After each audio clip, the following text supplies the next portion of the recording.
Compañeros, pues ya miren, ya ahora sí, por fin, ya quedó pintadita la bonita puerta con forja.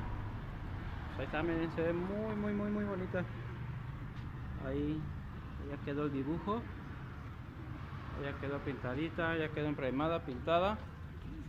Y pues ya, así se ve. Ahí están los orificios para la chapa. ¿Sale?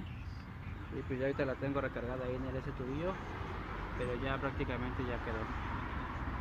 Así se mira, muy bonita, muy bonita. Pues ahí está, espero les haya gustado. Ya pues ahorita ya hasta aquí finaliza, digamos, la elaboración. Ya ahorita nada más va, ahora que la coloque, a ver si puedo subir el video de la instalación, o ya también cuando ya esté colocada y cómo se ve. ¿Sale? Pero ahí quedó, mis compañeros, quedó muy bonita. Espero les haya gustado, háganmelo saber. Y pues ayúdenme con su suscripción al canal, es gratis, no cuesta nada. Y pues ahí con un pulgar arriba, ¿vale?